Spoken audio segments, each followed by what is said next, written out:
Soki tokei na permanence na biso ya IDPS wana mama bokokuta toilette eza bouché. Biso ba député nyonso ya IDPS bakataka biso mbongo na fin du mois na source $500 et $16,000 chaque mois. Okoki ko déboucher nango toilette te. Ça c'est de la médiocrité. Soki penza bazalaki sérieux. Il démissionné. Si le long après 3 ans de pouvoir, IDPS ezali na carte ya membre te. 3 ans. Bokotizaka. Bomonake bolobakelo kote. Oyo lobalelo kwana. C'est beaucoup non. Mwana botami akoli, comme si kuta bande loba. Siko yo zeliti mwana koma mal éduqué. Oya obanda koloba siko. Non. Tu as contribué à cette mauvaise éducation là. Tu es complice. Siko tozali kotuna olingi ozonga po sala. Ba conseiller nyonso ya président ba kotizaka Fachi Beton ye moko pe a kotizaka pona parti que IDPS biso ba tutoza ko sala to cotiser ba millions de dollars. Soki bango balingaka Jean-Marc pourquoi batikaki ye awumela na buzoba wana tiba ko bango lelo lera ko makambo komi complètement pour Etienne Tshisekedi mukolo IDPS alobaki naza ko somba siège oyo pour parti nanga ekufa te ndenge parti ya Lumumba ekufaka ndenge parti ya Kasavubo ekufaka. Non c'est faux. Tshisekedi a senga ki ba somba siège ezalaki pona ko éviter que tozala à la merci ya bato. Mais bino lelo bokoti na banti valeur et puis ozoya ko bagisa lisusu likola makambo wana ola tisango Tshisekedi ono alobaki ke pour partir ekufate non yo ya ko ramener combat surtout ya Tshisekedi na ndako wana. Ça c'est moqué déjà. Na Congo to lobi insécurité na botika na ko tsango liboso. Ye moto alobi totika makambo wana. Ayebisa biso qu'est-ce qu'il a déjà fait? Yetem dalekaki fimbu to mona fimbu en place ekenda. Moko ga faire perdre Congo crédibilité. Ya misamboka ke mboka na ba viola rabatu. Capital mondial ya ba viol, réparateur de femmes tout ça là. Mais comme le rôle à fond de commerce. Au soko la hôpital ya Panzi. Au l'hôpital ya Monga Zoela, au l'hôpital ngo Kalembelembe bien. Kobimisa bana ya bato ba jeunes dans les heures tardives de la nuit pour aller discuter de la musique dans les rues, c'est ça les valeurs que lui il a apporté dans ce pays. Et à zone na kopesa ba leçon na bato baza ko bunda. Et c'est la stratégie à ba occupant, faire fuir les Congolais ce territoire là pour bango ba occuper ngo. Et lui au lieu d'appuyer bato baza ko bunda pour intérêt, nous ne devons pas avoir honte de dire ce qui se passe chez nous pour que bato baza ko yana makambo wana qu'ils arrêtent. Ce qui de nous-mêmes, on ne sera pas en mesure de le faire. Mais tous les appuis qui permettent de mettre fin à Namagambouana, bilan est négatif. On nous a appris à l'école, après 3 mois d'exercice, vous pouvez déjà tenir un bilan. Mais on a évité ceux qui ont besoin, il y a combien de temps pour tenir le bilan. Ils sont devant leurs responsabilités, leur incapacité, leur irresponsabilité dans la gestion. Bon, espérer l'autre côté, Mende était déjà vomi par la population. Yo muto lobi ke ozawana pour la population muto population a vomir yo zuye pour ya ko défendre vision là c'est wana ezali kama ba intérêt particulier c'est atali mais siko awa kopa ni komi ana mtako beta masolo bien te mende yaka na po yo pe lo baka bien ba tala tege o mende yo salela ka ba congolais nini soko yebi to kotaki na UDPS pour nous c'est le moment de quitter cette bataille. Jean-Marc Azana intérêt no zo welela Kabuya oya ye mutu ya train makamnyo sote za ye moko Félix.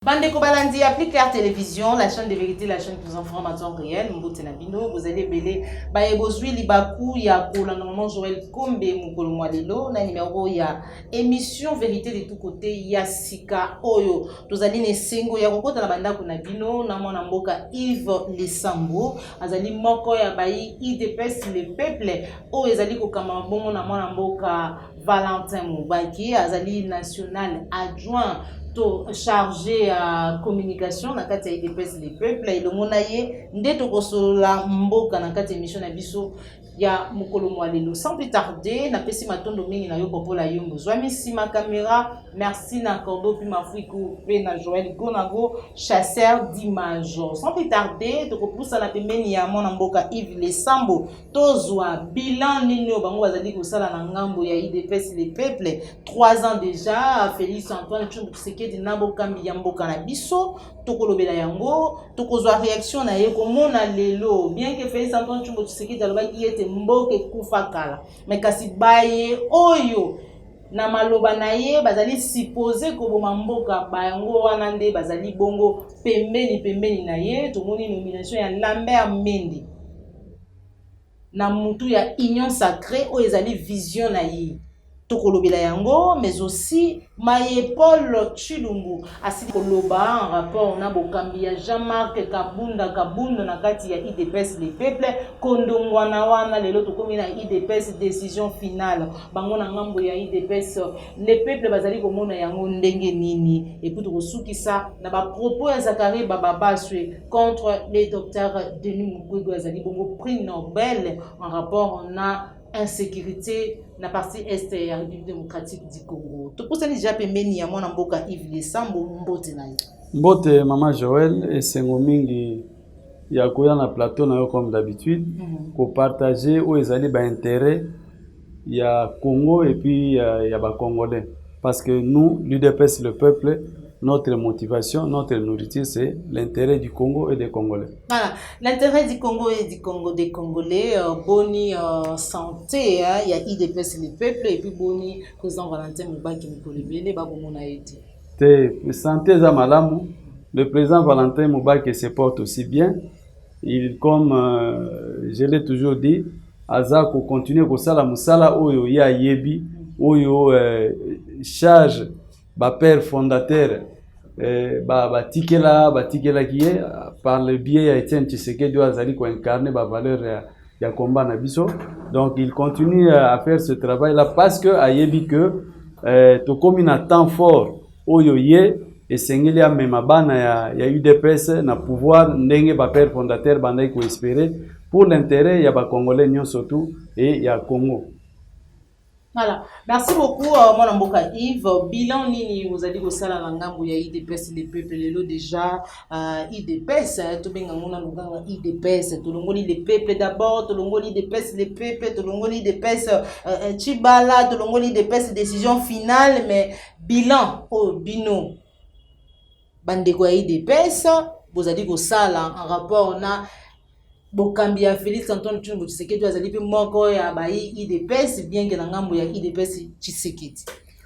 Bon, bilan obiso to sala na kanisa ne bandeli ya mandat to sito sala to tiraki déjà ba conséquences wa. Kaka ni bandeli ya mandat. Tu parce que to yebaki. To yebaki pour nani pour moni to tanga gite to kota classe. Ba yebisaki biso na classe que construction nyonso tout et reposaka sur les bases. Quand les bases sont mauvaises, il ne faut pas espérer na ba conclusion ya kitoko. To yeba ke bilan ekozala o bato azo déplorer. Ya sala ke ngona kento. Te. To sala ke ngo na souci ya Congo. To sala ke ngo to lobela ki yango na mokili mombeye ba yeba ki yango. Et d'ailleurs, ba oyo bazala ki na benga bango penza ba lokoso na kati ya makambo wana ba taxa ki biso ba ene. Ba biono wana za haine pour bango ba zuite boye na boye. Non, il n'y avait aucun problème sentimental.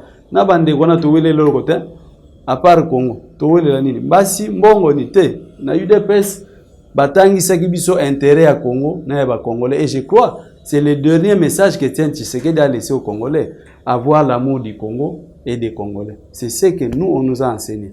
Donc to yebsa ki déjà bande côté bon espérer l'autre côté parce que d'abord fruit il y a pouvoir au bozolo ba il y a UDPS entre guillemets les a fruit moko ya malamu te. Dès le départ, bande kona kati déjà ya parti, ba fosaki, ba bimaki, ba kota kizamba. Bon mutu azana kati ya zamba, bino bo pesi charge akamba. Mais bando kumba bino kana zamba ti. Awo monsieur non nzela te parce que nié côté yazo keneza zamba. Po bozonga na nzela, il faut botika nzela wana oya memaki bino, nzela oneza ya bien te zamba wako abimati ka zamba wana bozonga na nini nzela wezali déjà tracé oyo ba lakisi ba bi ke non soko lingo kende ba Congo il faut à telle direction route telle tire comme na matadi ou bien na mwanda place osoke. Donc biso toyeba ke bilan eza négatif. Siko soki na ke pona koloba yango na misala boye. Na kozwaka likambo ya éducation. Bazolo ba mingi makambo gratuité bona boye makapon likambo te. Mais la gratuité doit avoir un contenu. Gratuité ezaka slogan te ndenge bango bazotambola nango non l'école l'enseignement est devenu gratuit. Non. Quel est le contenu qu'on a donné à cela? Le contenu, ça veut dire quoi? La qualité de l'enseignement. Le contenu, ça veut dire quoi? Les conditions de travail et des élèves et des enseignants. Bazo travailler dans les conditions. Et puis, la rémunération. Vous n'allez pas demander à quelqu'un de donner le meilleur de soi au moment où il laisse chez lui à la maison ses enfants sans manger. Et il y a même certains de ces enfants qui ne sont pas allés à l'école pour azana moyen au foot la bango il y a aussi supporter bango na classe té son ba uniforme et tout ça. Moi on a pas allé té otine na classe nengeni. Ça c'est un problème qui n'ont jamais résolu. Bazu ango loko la slogan gratuité alors que c'est pas un slogan, il y a un contenu. Mais le contenu on a tala. Quelle est la qualité qu'on donne à cet enseignement? Na classe moko des classes pléthoriques où vous avez des classes allant jusqu'à 90 élèves. Est-ce que enseignants ni na ko tang ça 90 surtout aux une école primaire. Ils sont de nature fougueux, ils veulent toucher à tout, mais il faut donner à l'enseignant un nombre conséquent où il peut permettre à l'endela moi na moko moko ayeba pe niveau na ba classe wana so go tout enseignant bon moi na na niveau nezani aoyeba te pour ça na bana msusu aza mayele mais aza moi timide. Il ne se fait pas voir, mais l'enseignant peut le découvrir. Ce cas a moins nombre, moins limité à bana ebi kotala, qu'est-ce qu'il faut. Donc, basali et l'eau comme on a côté en qualité enseignement, ils ont totalement négatif. Social. Tout y a social bon. Bien moi on en débat pris au matin. Ils ont les gamins na golobate, na social, na mbula ya lelo, o bazolo ba pouvoir ya UDPS entre guillemets, mais batu na kasai bazo kima kasai pona nzala batu bazo zanga bilamba et ça c'est le social bagolo ba ke on temps ezamuke. Je vais vous dire une chose, Tshisekedi était premier et ça c'est le pouvoir de l'UDPS. Tshisekedi était premier ministre, il avait fait 3 mois, on nous a appris à l'école après 3 mois d'exercice vous pouvez déjà tenir un bilan, mais bah on a évité ceux qui bazana besoin il y a combien de temps pour tenir la bilan là-bas. Tshisekedi a fait 3 mois et après 3 mois Mobutu s'est dit si je donne encore à ces messieurs ne fût-ce qu'un seul jour mes militaires vont me chasser du pouvoir. Pourquoi? Parce qu'il a démontré que Namboka oyo eloko e banda kozanga ezaka sérieux. Batu bazalaki sérieux te, ils étaient irresponsables. C'est ça qui a posé problème. Et Tshisekedi a zongisaki sérieux, a tiaki sens et responsabilité dans les affaires de l'État. C'est ça qui a fait qu'après 3 mois, il y avait un bilan totalement positif. Et il y a même des gens qui point de presse, ça point de presse en tant que Premier ministre. Un homme politique a un discours, mais un homme d'État pose les actes. Jugez-moi par rapport à mes actes et non pas par rapport à mes discours. C'est ce qu'il a fait. Il a montré que lui, il a porté vraiment les changements dont il parlait. Tant que nous politiciens, ailleurs qu'on a commis homme d'État, homme aux affaires de l'État. Maintenant, qu'est-ce qui manque na bateau bazali na kati ya bokambi mboka na biso parce que bazali ko promettre IDPS au pouvoir, voilà ce que nous allons faire, voilà ce que nous allons changer. Mais aujourd'hui arrivé au pouvoir, bazali ko kokato, bazali ko komater, bazali na capacité de ya ko pesa le peuple congolais mayo bazali ko lobalobi. Non bon, promesse wana bango tem do andai ko sala, UDPS mte andai ko sala. Bango ba récupérer promesse ya UDPS. Omoni to na classe to zala ki omoni msumu to sali ba pesi moi devoir ou bien interrogation. Yo tricher, voyez nango. Mais quand on vous prend maintenant bon, les gars na tableau parce que biso za un professeur très rigoureux. Atal mais moi no yo moi no azala ka pena na clé bon. Maman Joël, les gars, numéro 3, fais ça au tableau. Yo salagi yo mo, comme un tableau, au bandata, première ligne à résolution exercice, aux kokate. Ils tirent directement la conclusion. C'est ce que eux ils ont fait.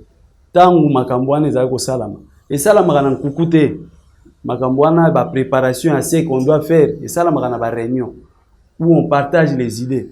Mais bango bazala qui est occupé à faire autre chose que participer aux réunions. Et c'est ça la difficulté qu'ils ont. Ils ne peuvent pas produire quoi que ce soit parce qu'ils ne maîtrisent pas une promesse, mais bah éviter vos promesses, il faut qu'on bande la wap. Tokosuke la wapi, tokote la wapi, qu'est-ce qu'il faut? Il faut to simba nini, il faut to benga nani, pour avoir ça la magambo. Mais le gars les promesses seules suffisaient. Maintenant, ils sont devant le fait qu'ils sont devant leurs responsabilités, leur incapacité, leur irresponsabilité dans la gestion. Donc. Merci beaucoup, Papa Yves Lesambo. Joseph Kabila. Moko ya bayo ba bomamboka oyo parce que Félix Antoine Tshilombo Tshisekedi abiyete mboke kufa kala. Alobaki ete azangaki 15 personnes ya mutuya collaborateurs pour être basungaye. Et finalement, nous avons vu que Joseph Kabila a échoué. Voilà pourquoi le peuple va sanctionner qui est na ba ir ne babi akende. Lelo Félix Antoine Tshisekedi aye na bokambi ya mboka na biso, mais vous allez remarquer que baekaka oyo lobby bazalaki na Joseph Kabila oyo abomi mboka. Lelo batuwano bazalaki na Joseph Kabila bangonde bazali kozwa li devant. Bangonde bazali pembeni ya Félix Antoine Tshisekedi.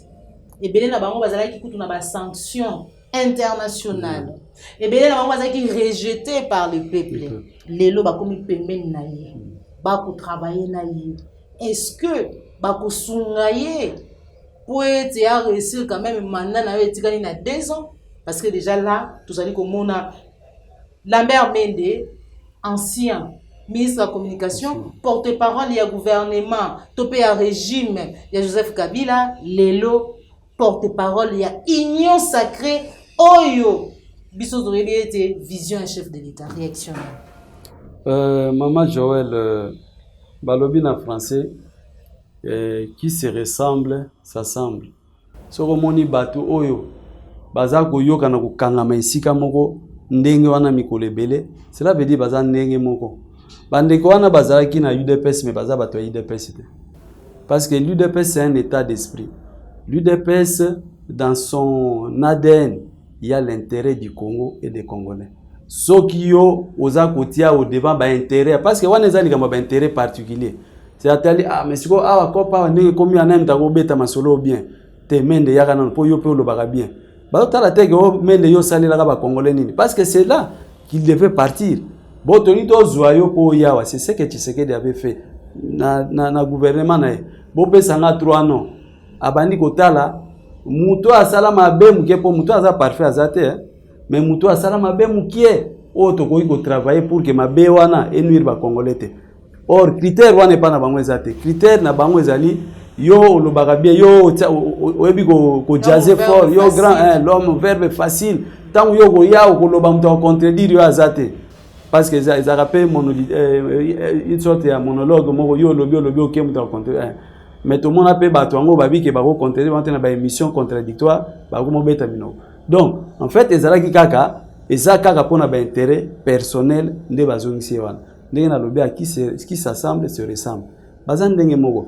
Ndeko Valentin Mubake po balobaki akokutana na Kabila. Bakutana na Kabila. Na moi parce qu'il n'y avait rien à cacher là-dedans. Mais le qu'on a ba intérêt kutana te. Biso dans un intérêt à peuple, toi un intérêt à Congo et que bango na ba intérêt à ba occupant, ba Rwandais na Ougandais et les autres. Moi toi fan de Sika Moko exact parce que de loin il se disait bon Tshisekedi na kukai kokutana il était trop radical bon namona na mutuana. Et ça nous a été rapporté par batu ya kawana que mutuana ye akutana chef azoya ba minene na bango Tshisekedi wana afanda na ya nini ba nommé pété. On était content parce que oui tango bango bazoboya likambo c'est que ça likambo est dérangé bango soko moni bandimi likambo za likambo est dérangé bango abi ezoke na ligne de compte na biso donc bandeko wana tango bake okutana kuna eza pona ba intérêt na bango moko eza ba intérêt à Congo te. Nous demandons aux Congolais de tirer les conséquences. Tolobi ke ndeko Félix akota zamba. Je l'ai dit l'autre fois, bandeko oyo bayebi likambo wana te, c'est le temps de quitter ce navire là. Likambo oyo yebi e bandeli pe suka nango te, Tshisekedi ayebisaki biso boye. ceux qui oyebi les tenants et les aboutissants d'une rencontre T, quel qu'il soit, ne mets pas tes pieds là-dedans. Bino boye bisabino, est-ce que Félix asa ya koye bisabino bandeko bozana ikuna masolo ya solo na barwande bakor ezolo ba masala bakor asa betela bino lisolo wana boye bien ngote mais bozo linga bozo continuer ko appuyer mais boza ko appuyer le mal. Il faut beau quitter navire wana parce que c'est l'axe du mal. Rentrez dans l'axe du bien et vous allez voir que vous allez faire œuvre utile pour le Congo. Tout le monde bandeko na Kasai, ils ont démontré qu'ils ne sont pas avec lui. Balaxi clairement que jamais biso to ko soutenir parce que yo bimi libanda au koti zamba biso to ko tana zamba te. Et vous qui êtes ici à Kinshasa, vous qui avez plus d'informations, vous êtes tergiversé pour l'année. Il faut quitter cette barque là parce que les autres même habillent dans naufrage. Le bilan comme on l'a dit là, ça sera du début à la fin, même à Tabazui nani ayawana. Aussi longtemps que on ne va pas refaire la fondation de cette œuvre là. Ça va vous amener na abîme. Il n'y a pas autre chose. Mais il y a des politiques Congo, tu comprends, il y a des politiques à Congo. Mais il y a même à titre personnel, il y a Félix Antoine Tshisekedi. Il va pas être Tshisekedi. Lélo, tant où Moutouana Lambert mène peut-être les autres, est-ce que ça dit qu'on rappeler même Félix Antoine Tshisekedi était au pouvoir en place? Mais juste, ils oublient tout ça pour l'intérêt. Justement, j'ai dit qui s'assemble, se ressemble. Baza nature mongo. C'est-à-dire, tout n'est pas question. Biso ne muto kwa mituna ba question. Mais comment il y a ça ndenge yozo mituna? Pozo mona que c'est anormal. Comment muto yo soki lelo UDPS c'est sur difficulté d'accession. Il y a UDPS na pouvoir des apponane. Entre autres bamende. Qu'est-ce qu'il n'a pas raconté sur Tshisekedi alors que c'était faux? Qu'est-ce qu'il n'a pas raconté? Et bon, Moutouana Oazalaki, en quelque sorte, bien que bon, de façon générale, bazo présenté comme un des bourreaux à UDPS. Mais Moutouana, yo gozoye, oyo bon, otie aya ko conduire vision na yo. Vision mo petoye bagate, ezanini. Union sacrée, vision mo ezanini. Vision un chef de l'État mo ezanini. Contenu ya Union sacrée wana, parce que une fois na émission na c'est que biso kosangana c'est le contenu. Enveloppe na kola takazaka boyna kati soki na zana nzoto za kopola. Nakati tozwa histo nini na ba compte na biso na école primaire, il y avait un démon qui est allé prendre les histoires par-ci par-là et il est arrivé dans un village, il était un mec très chic là, la femme est tombée amoureuse de lui tout de suite là, mais après ba omo genanzela o ya sengi veste, o ya sengi a se retrouver que c'était un escalade. L'habit, on dit l'habit fait le moine, mais on dit aussi l'habit ne fait pas le moine. C'est-à-dire, il ne faut pas seulement se méfier de ce que vous voyez à l'extérieur. Quand vous voyez l'extérieur, il faut maintenant scruter l'intérieur. Quel est le contenu de cette histoire-là? Union sacrée. Les années, quand la union sacrée, c'est fini? Non. Bisoto yebi union sacrée de l'opposition à l'époque. Il y avait un contenu, il y avait des textes. Pourquoi on a fait cette union-là? Mais bango union sacrée pour la République, pour la nation, je ne sais quoi. Basalango pona nini. Pona ko ramasser tous les racailles d'hier. Nini lavage politique, bazon la santé politique, bazon sur la scène. Mende était déjà vomi par la population. Yo muto lobi ke ozawana pour la population. Muto la population a vomir. Yo zuye pour défendre vision là. C'est que c'est dans cette histoire-là, il n'y a rien de bon à l'intérieur. D'accord. Merci beaucoup, Papa Yves Lesambo. Tu as solo ya IDPS, tu as na IDPS dernièrement, tu solo la kinayo, tangu sakage salama kinanda ya Jean-Marc Kabundo, après a commis qu'il devrait il allait démissionner. Soukana yango lelo démission za sous-souti. To moni ba déclaration ndenge na ndenge ba désavouer. Kino na ngonga o tuzali ko solo na yo Jean-Marc Kabound a démissionné. Dans l'Assemblée nationale, sango ya pétition, jusque là, tu évites comme à niveau nini. Mais kasi, tokende boyo na Kingabwa, tokuti Jekoko, Mulumbana Jeko Beya.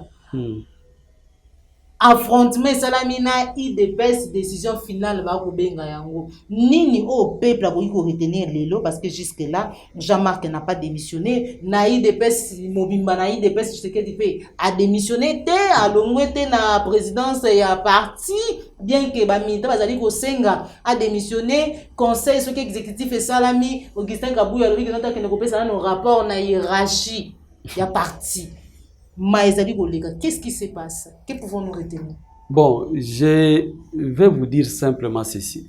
Tulobi bandeko wana, mutu wana, ekota zambo.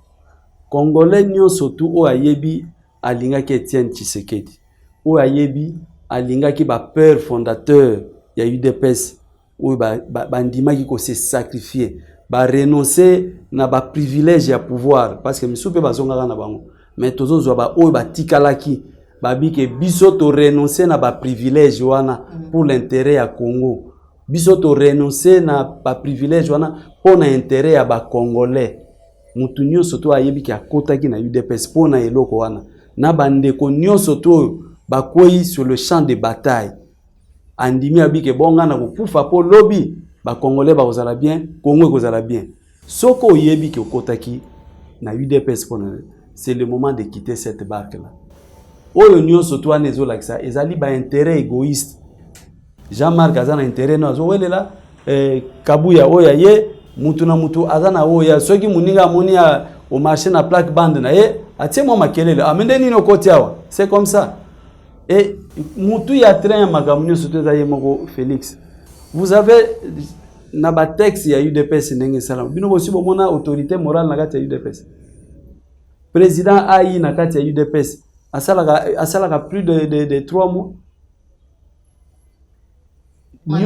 Mandat spécial na UDPS bomona ngo. Nyonso tu wana ezali ba élément wezo lakisa ke bandeko wana bazali susu na UDPS te. Balata ki kazaka UDPS o bazo tambola nango mais quand contenu kati na bango UDPS ezana kati te. Alors soki bino bozaka na bango boza ko sala fausse route. Nayebi ke mutu nyonso tu a se tromper. Vous pouvez vous tromper à un certain moment, vous devez vous dire non. Et d'ailleurs, j'encourage bandeko bakende kolela na tombe na mausolée ya papa Etienne que non papa tozo mona lisusu te, le peuple d'abord et comme le ventre d'abord. Batouana, c'est le moment de prendre conscience et de revenir dans le droit chemin.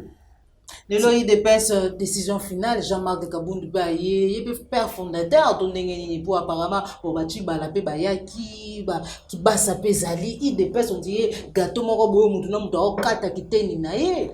Bon, UDPS c'est ça gâteau mutu okata kiteni na été. Bon, ce combat là nous l'avons connu depuis la nuit des temps, c'est-à-dire depuis les pères fondateurs.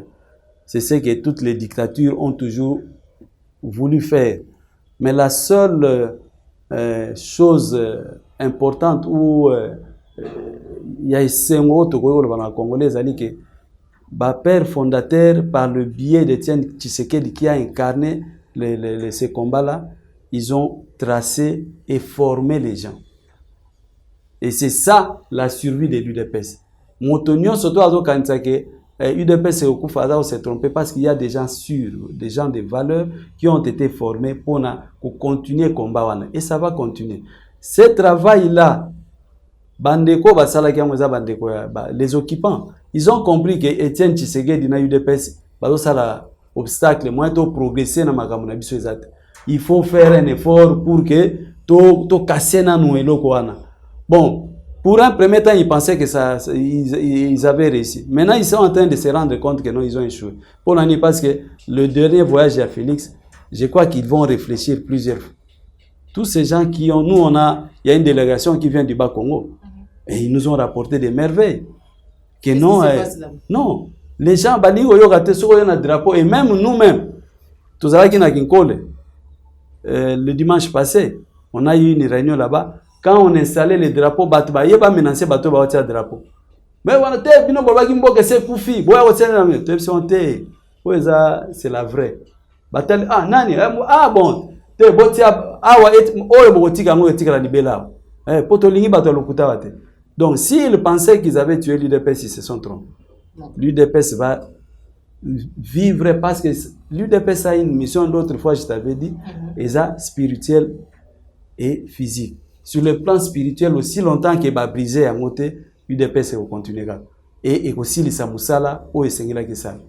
Donc, merci beaucoup, Papa Yves.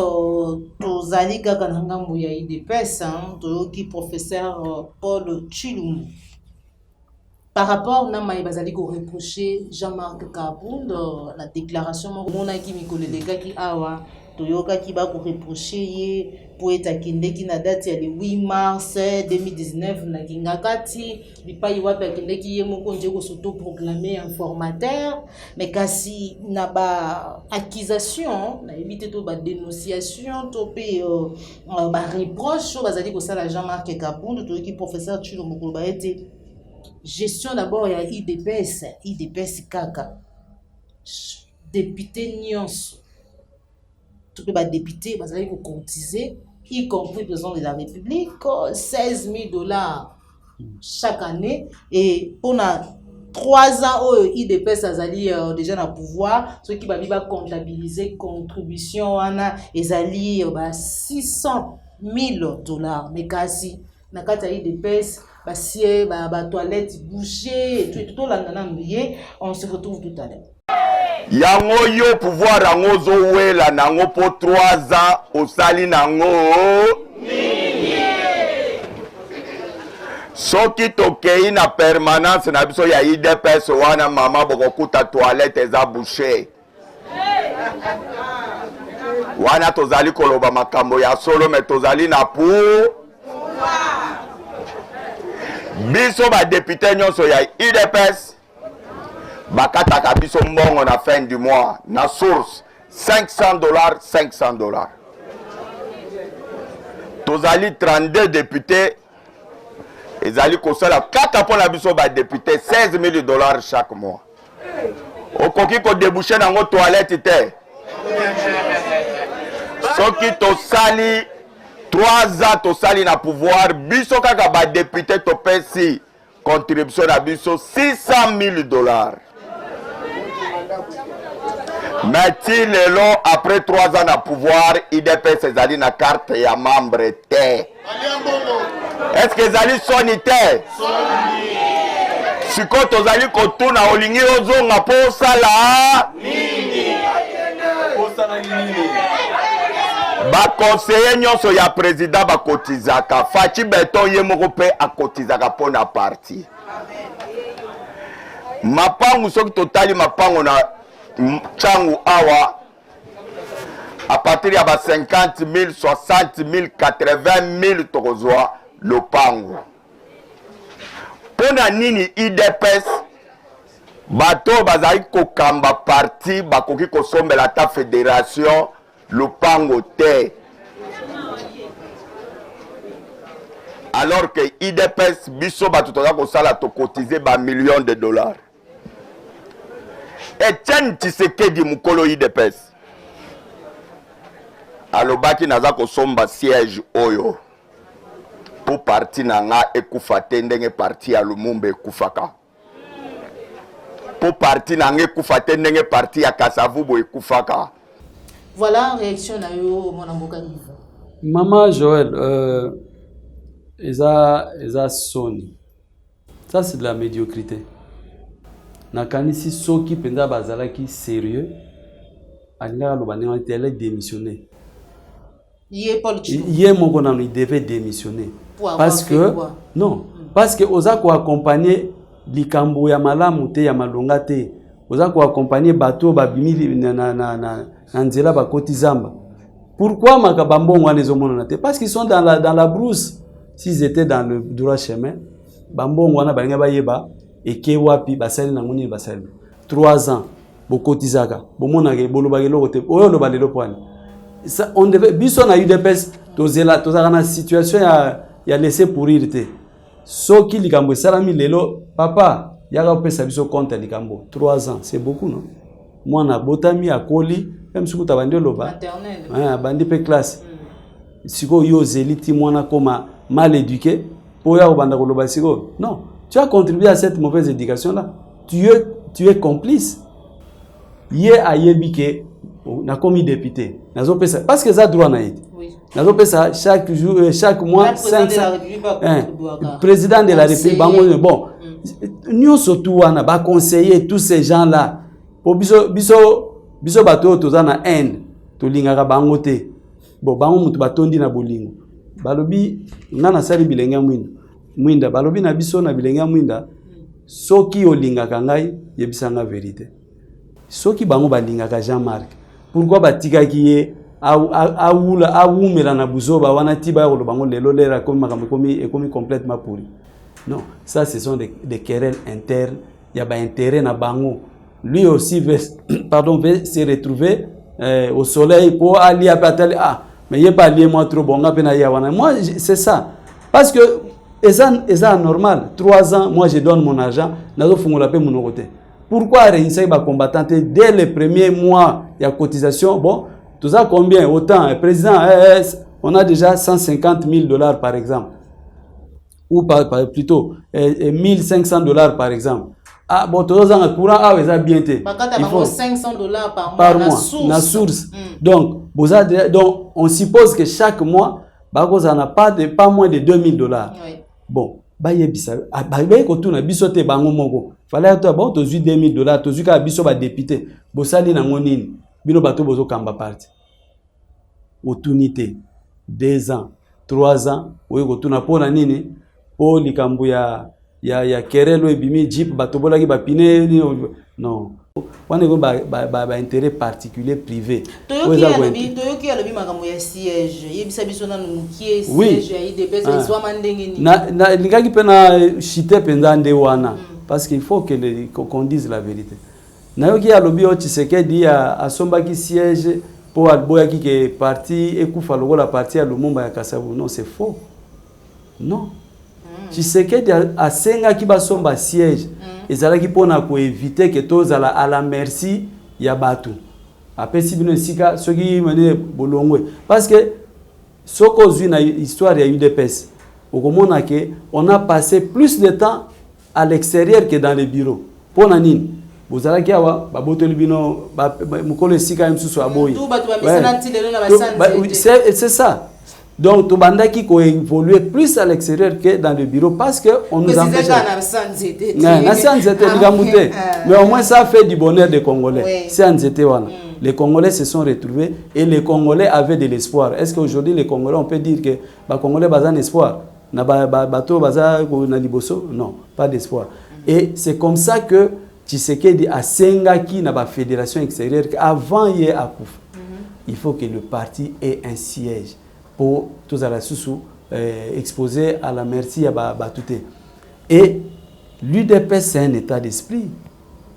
L'UDPS ce sont des valeurs. C'est ça qui a permis que l'UDPS vivre malgré la péripétie surtout on a raconté on a. Et zalaki esprit au batouazalaki nango il y a intérêt il y a Congo puis il y a Congolais. Ba valeur oyo bato bazalaki nango ya koboya muyibi ya koboya lokuta ya koboya ba corruption ba makamu nyonso to c'est ça oyo salaki force ya UDPS mais bino lelo bokoti na banti valeur et puis ozoya ko bagisa lisusu likola makambo wana ola tisango Tshisekedi ono alobaki ke pour parti ekufate non il savait que le parti n'allait pas mourir aussi longtemps que cet esprit là continuera à vivre. Je vais vous raconter une histoire. Valentin Moubaki akena Lubumbashi à Sali conférence de débat à l'époque de Tshisekedi. À Sali conférence de débat dans salle moko, il y avait dans les milliers de personnes je crois. Batba qui pendait belé plein à craquer. Batba lobby ba poser à Sali nini intervention les gens ont posé des questions et à la fin on allait clôturer la cérémonie, la manifestation. Maman moko a télémi. Pour aloba. Batba mais comme déjà tard, il faut aller il faut kende. Bon, il habite botika. Loko les aka maman et puis batutu va intervenir ba maman bazate loko eza yé moko. Maman wana yé na micro. Abisi papa na yoki makamunyo soto lobby. Na question on peut sauter. Mais je vous donne seulement un message. Et tu dois le dire aussi à Tshisekedi. Makambu o yo lobby. Bisoto intérioriser amo. Mais yebaka pe ke batu ba okufa pona yango. Nous sommes prêts à mourir pour ça. Mais yebisa na yebisio yebisa pe Tshisekedi. oyo akobima libanda ya makambo oyo yo lobi na bino boza kuna akokufa. Voyez la dimension oyo bato bazalaki na ona combat ya UDPS bon oyo akoramener yango bato wana na Lubumbashi bazalaki na ndako bazalaki na siège yo akoramener combat nyonso to ya Tshisekedi na ndako wana. Non, ça c'est moquer déjà. Wana eza ko saliri, nous n'allons pas les autoriser. Tshisekedi aza mutu ya niveau wana te, il était un grand esprit, il voyait les choses loin et très loin que même yekuta za na possibilité ya komona moto. Merci beaucoup mon mboka Yves Lesambo. To komi na suki émission na biso oyambi ndengeni na ngambo ya UDPS les peuples. Alingaki mingi bisiko ofandi boye na mona dona yoka président Valentin Mubaki ko yanula la mutuna oyo. Docteur Denis Mukwege, prix Nobel de la paix. Congolais au lelo azali ko sala fierté ya mboka na biso. Biso soto yebi était na partie est de la République démocratique du Congo chaque jour. Bana ya biso baleki bakoko ba parents ya biso bazali tués massacrés chaque jour. To betaki déjà masolo ya état de siège on belaki yango na bilan ya mokonzi ya mboka. Mais kasi na ba violo ba maman bazali ko subir, il y a un Congolais qui s'est levé, docteur Denis Mukwege lobi ete abana ko soigner bana ko réparer basi bazali violé. Ndele to benge prix Nobel de la paix. Mais kasi to moni Zakari baba baswe. Alobi ete bino ba Congolais bozali ko lobela moi trop ma matali insécurité.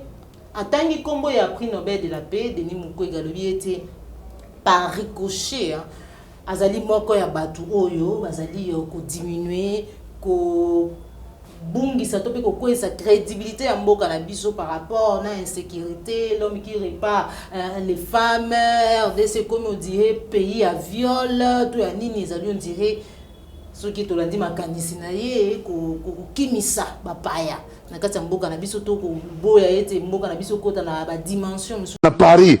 Est-ce que va na Madrid les talibans? Et puis na Congo tolobi insécurité na botika na ko chango liboso. Mukwege pe à rendre le pays ça, bon, ça dit que par ricochet, Mukwege à faire perdre le Congo crédibilité. Il y a Mboka va violer la bateau. Capital mondial, il va viol, réparateur de femmes, tout ça là, tout boité. Mais comme le moins fond de commerce, vous comprenez? Pour ce côté là, l'hôpital, il y a Panzi. Au tel hôpital, il y a Mongazuela. Au tel hôpital, il y a Kalembelembe bien. C'est comme si nous allons nier la partie est de la République démocratique. Oui, ça fait partie de la médiocrité qu'on est en train de décrire dans ce pays.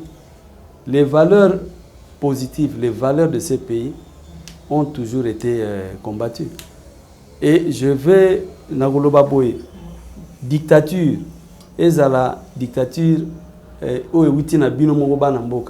na dictature où ils allaient imposer par les occupants ou une occupation et évoluer à ndenge moko et lingakate bato bazali ba natif ba modèle ba mata pour ceux ba modèle ba mati automatiquement ba comme repère et ba comme la difficulté.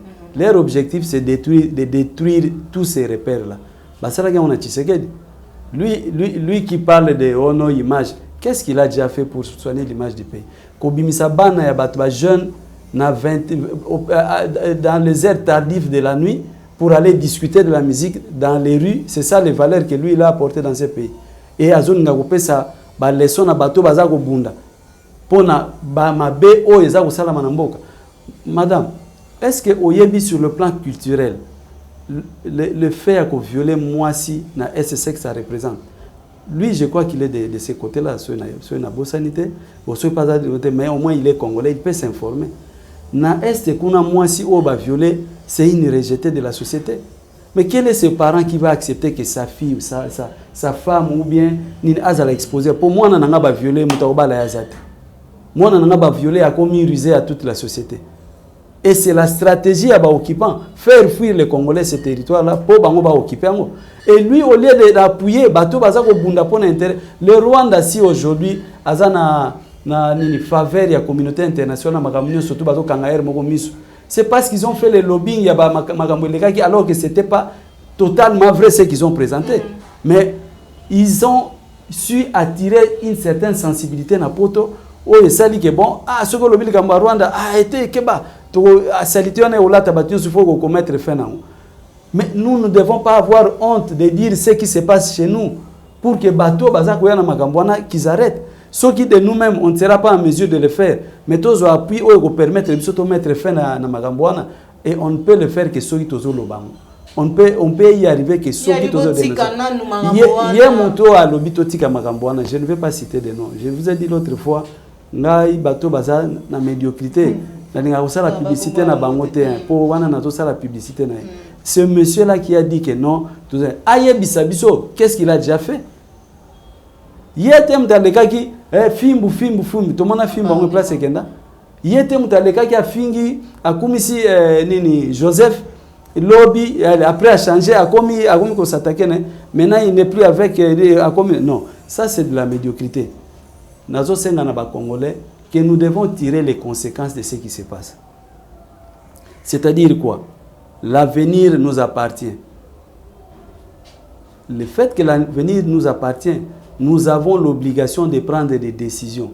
Tout ça là ba émotion parce que batumsu va ah non, il faut que tombe to réfléchir parce que ce qui nous arrive c'est le fruit d'une réflexion de l'autre côté. Et ils ont compris que nous balambi batali ba balinga ba momi, c'est là ba momi koto. Ba balinga bok, fungola bok ba melandenga balingi. Ba balinga yo tala makamunyo surtout ezali na kokena cadre positif, ba valeur positive. Ils aura puité. Mais ce que comme pamba ba futilité au comment ndenge ba mbongo ekobima. Docteur Denis Mukwege que je salue en passant parce que c'est une valeur, je vais citer son nom. Je salue en passant au nom du président Valentin Mouba que tu fais un bon combat, continue aussi longtemps que tu seras dans le combat. Il y a Congo na ba Congolais, tu auras le soutien de nous tous. Il faut continuer. Et je crois tant que Bapesa qui est prix Nobel de la paix, on est plus dirigé par les médiocres que par les excellents. Combien de gens ça là qui a un message à féliciter? Combien? Mais je crois que le président Valentin Sala tout un point de presse pour nous féliciter Ndekoana. Il n'est pas de l'UDPS le peuple, il est de la société civile. Nan nous peut écouter attendre le combat Valentin Mubakete, nan na yokate na yebité. Mais lui en tant que politique, il a pris le courage. Et dans quel moment? Dans le moment où on dirait a commis périmé. Lui il a pris le courage à Koloba. Et bien il va critiquer. Il a pris le courage parce qu'il a vu que c'était une valeur. Comme c'est une valeur, et que nous, à l'UDPS, actuellement dirigé par M. Valentin Mubake, l'UDPS, le peuple, je cite, Tolinginde ko tombo la valeur et non anti-valeur. Ndemoni a télémaki, a salué qui, ba effort wana, a encouragé qui. Donc, j'ai dit aux Congolais ceci. Tozo kende vers 2023, il faut réfléchir. Ba émotion to longa onde kwana wana mwana tu malu te o habari kani ndeko te to komina inki tubaka so nini te o master ezandanga ni te tozana ya te tozana likambo ya te congolais ezandenge ni pona Congo na congolais. Qu'est-ce que nous devons faire? Nous devons unir nos efforts pour l'intérêt du Congo et des Congolais. C'est là que nous allons nous retrouver. Voilà. Mutumoko bimisabino libanda te ya makambo ya non moni talakaka esprit amiste bakoti sabino na makambo. Qu'est-ce que nous devons faire pour le Congo et les Congolais? Et c'est ce que nous sommes en train de faire. Nous interpellons les Congolais de tout bord. Oyo bazana souci wana ya Congo.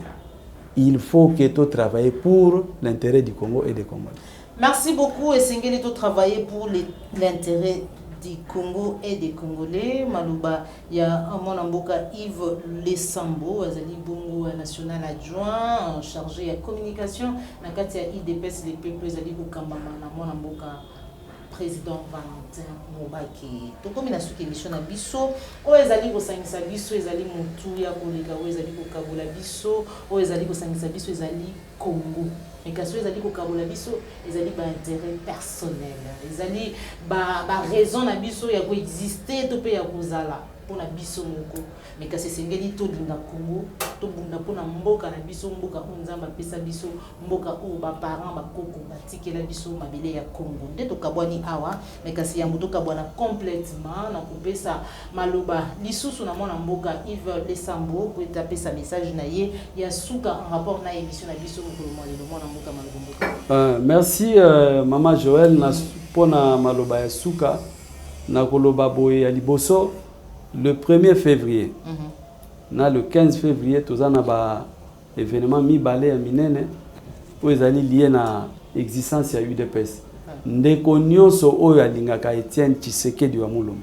Ndeko nyonso oyo ayebi katiaka lokasa na ye na urne pour na kosala révolution dans les urnes pour que Congo eteleme. Le 1er février tozo commémorer 5e anniversaire ya mort ya Etienne Tshisekedi. La vérité finira par triompher. Ne vous en faites pas. Même ceux qui ba bombia mutoko yeba kaka. Ceux qui zalaki ya Nzambe, to ezalaki makambo ya sena ya CC. Toza ko fêter 5e anniversaire ya disparition ya Etienne Tshisekedi wa Mulumba, des glorieuses et heureuses mémoires. To bengi bino nyonso to boya. Lokola na église catholique ba interdire ba manifestation ou ezali à caractère politique. Et à la messe ou quoi que ce soit, ce qui est commun dans la politique, na interdit, on a délocalisé ça, et dans l'église, mais vous avez la permanence na rue échangère numéro 27, na sous-région. Ce qui est commun dans GG Marto, Tuni, Babolakisao. Boya est belé parce que Tshisekedi azali pe moko ya ba valeur, moko ya ba modèle, ou société na biso il faut s'inspirer nango. Boya to ko partager message, boya ko yoka message. Oye ko lakisa bino ke l'espoir est toujours là. Pour bandeko msusu bakantia ke bakwa ko espoir ba congolais. Non, l'espoir est là. Le Congo va se mettre debout et permettre aux Congolais de se retrouver. Deuxième manifestation, zali 40e anniversaire ya création à UDPS. To kozalaka kana même sika, mais c'est ko salama et puis to ko salama ba partage message ko sala pona anniversaire wana. Tozali 40e anniversaire, ezali 40 ans à traverser Yabana, Israël, na désert. Maintenant, tu as na Kana. C'est sûr. Vous avez la kimia. Kana est zakoya. Pour na citer complètement, na invité ba Congolais, ba Congolais na réflexion. Les émotions ne nous amènent rien, nulle part. Aussi longtemps que tu es émotif, tu peux régler le côté pour quand tu as le wadan de konayo. Ndia kosala musala bien nzokande azane incompétent donc incompétence moko moyen ko na décrire les até médiocre donc na ndenge niveau osakana te mais soki otie ba valeur okota lobi na monite Maman Joël na ba journaliste nyo soto ba leki yem taza vraiment compétente donc il faut to pesa responsabilité à makambo c'est ça que nous allons construire donc je vous invite à la réflexion et non aux émotions na ko ba qui s'appelle les kamususu ya suka penza.